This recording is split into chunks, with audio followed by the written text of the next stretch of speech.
अध्याय 1 सौरमंडल में पृथ्वी। सूर्यास्त के बाद आकाश को देखना कितना अच्छा लगता है। आसमान में पहले से एक या दो चमकते बिंदु ही दिखते हैं, लेकिन बाद में इनकी संख्या बढ़ती जाती है। आप उनकी गणना नहीं कर सकते। संपूर्ण आकाश छोटे छोटे चमकदार वस्तुओं से भर जाता है, जिनमें से कुछ चमकीले होते हैं एवं कुछ धुंधले। ऐसा प्रतीत होता है मानो आकाश में हीरे जड़े हों। इनमें से कुछ टिमटिमाते प्रतीत होते हैं, लेकिन अगर आप उनको ध्यान से देखेंगे तो आप पाएंगे कि इनमें से कुछ टिमटिमाहट अन्य से अलग है। ये बिना किसी टिमटिमाहट के चंद्रमा के समान चमकते हैं। इन चमकीली वस्तुओं के साथ आप लगभग प्रतिदिन चंद्रमा को भी देखते हैं। यह अलग अलग समय पर अलग आकार तथा अलग स्थितियों में दिखाई पड़ती है। आप पूर्ण चंद्र को लगभग एक महीने में एक बार देख सकते हैं। यह पूर्ण चंद्रमा वाली रात या पूर्णिमा होती है। 15 दिन के बाद आप इसे नहीं देख सकते। यह नए चंद्रमा की रात्रि या अमावस्या होती है। ऐसी रात में अगर आसमान साफ है तो आप आसमान का अवलोकन अच्छी तरह से कर सकते हैं।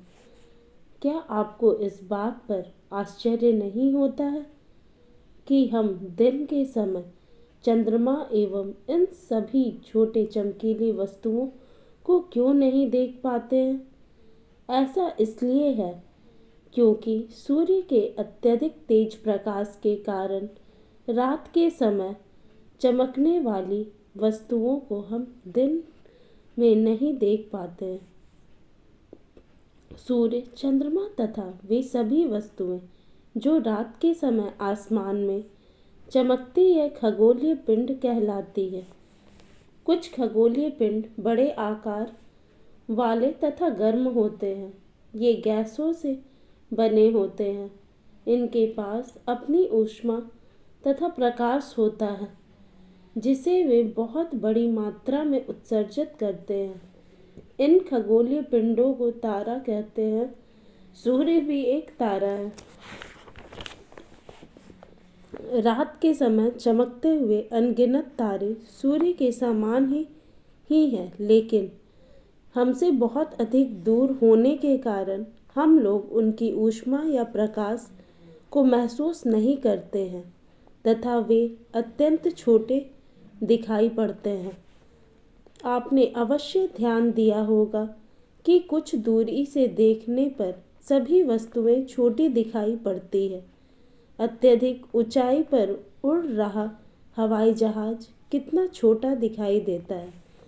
रात्रि में आसमान की ओर देखते समय आप तारों के विभिन्न समूहों द्वारा बनाई गई विविध आकृतियों को देख सकते हैं। ये नक्षत्र मंडल कहलाते हैं। उर्सा मेजर या बिग बियर इसी प्रकार का एक नक्षत्र मंडल है। बहुत आसानी से पहचान में आने वाला नक्षत्र मंडल है सप्तऋषि। यह 7 तारों का समूह है जो कि नक्षत्र मंडल उर्सा मेजर का भाग है। अपने परिवार या पड़ोस में किसी बड़े व्यक्ति से कहिए कि वह आपको आसमान में और अधिक तारों, ग्रहों तथा नक्षत्र मंडलों को दिखाए। प्राचीन समय में लोग रात्रि में दिशा का निर्धारण तारों की सहायता से करते थे। उत्तरी तारा उत्तर दिशा को बताता है।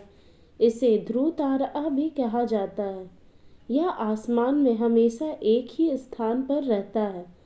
हम सप्तऋषि की सहायता से ध्रुव तारे की स्थिति को जान सकते हैं।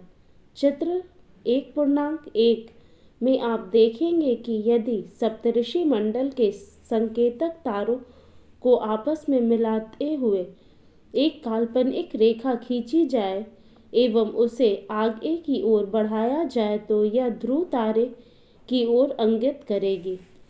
कुछ खगोलीय पिंडों में अपना प्रकाश एवं ऊष्मा नहीं होती है, वे तारों के प्रकाश से प्रकाशित होते हैं।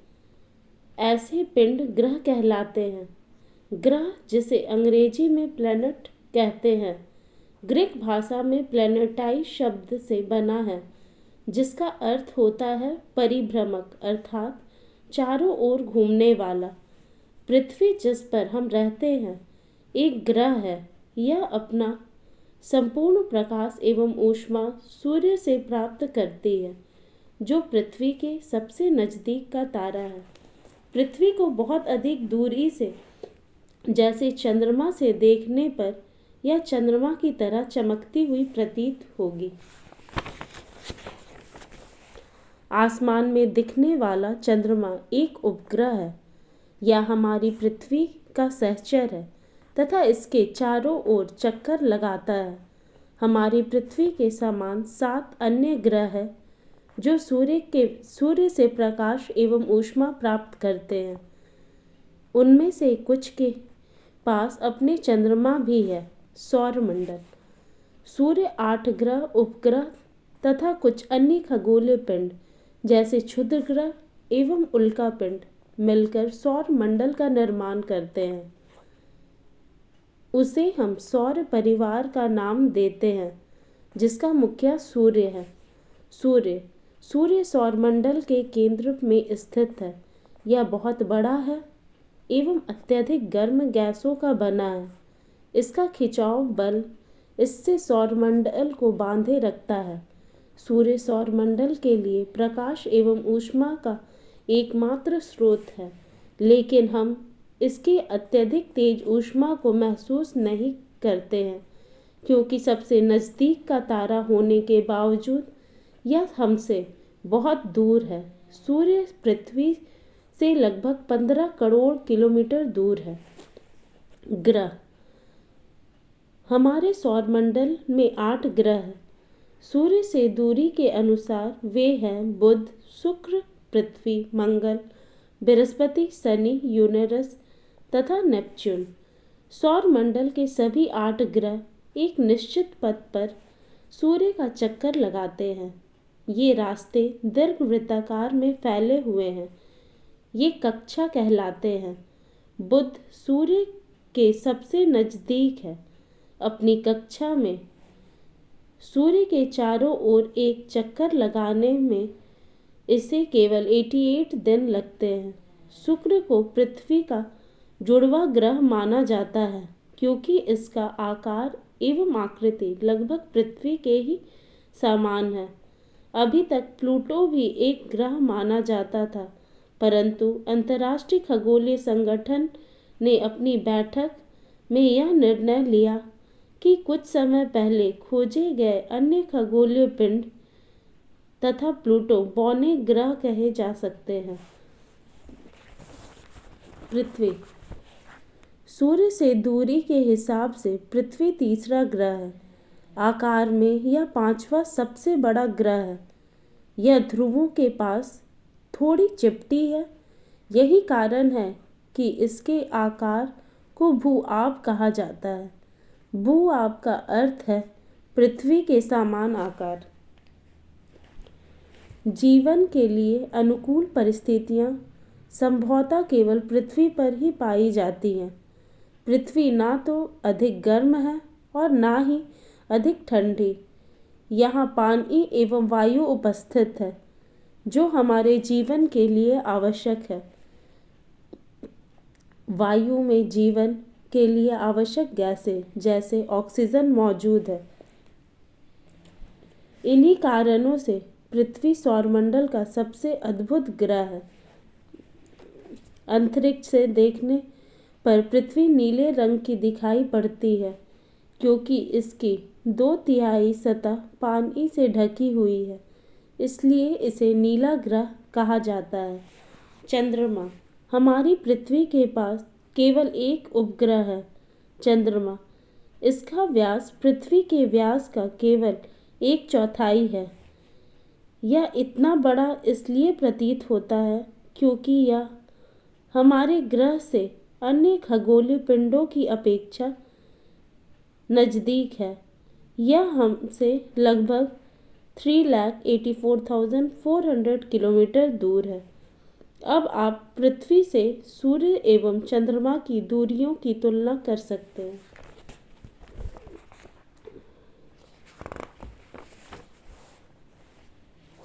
चंद्रमा पृथ्वी का एक चक्कर लगभग 27 दिन में पूरा करता है।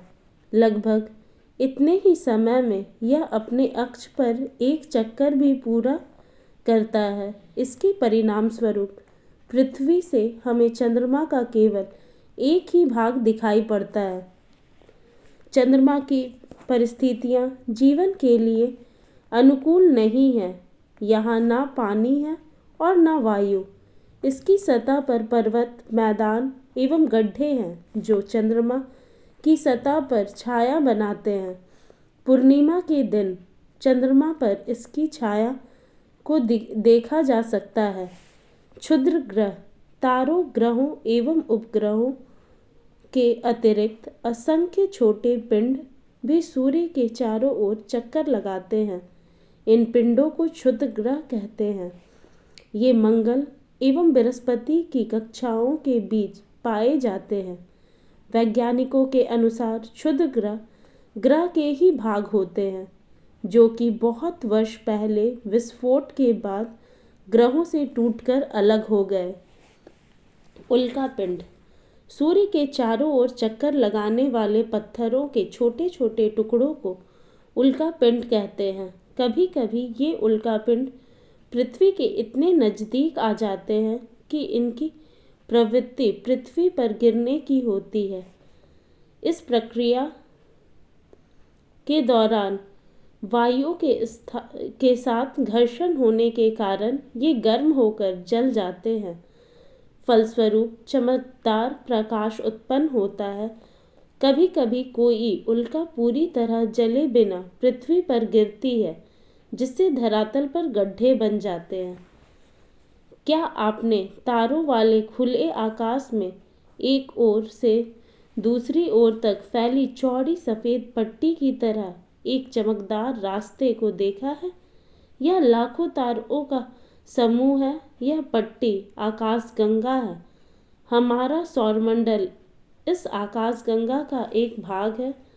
प्राचीन भारत में इसकी कल्पना आकाश में प्रकाश की एक बहती नदी से की गई थी। इस प्रकार इसका नाम आकाशगंगा पड़ा था। आकाशगंगा करोड़ों तारों, बादलों तथा गैसों की एक प्रणाली है। इस प्रकार की लाखों आकाशगंगाएं मिलकर ब्रह्मांड का निर्माण करती है। ब्रह्मांड की विशालता की कल्पना करना अत्यधिक कठिन है। वैज्ञानिक अभी भी इसके बारे में अधिक से अधिक जानकारी एकत्र करने में जुटे हैं। इसके आकार के संबंध में हमें कोई जानकारी नहीं है, लेकिन फिर भी हम जानते हैं कि हम सभी इस ब्रह्मांड का हिस्सा हैं। धन्यवाद।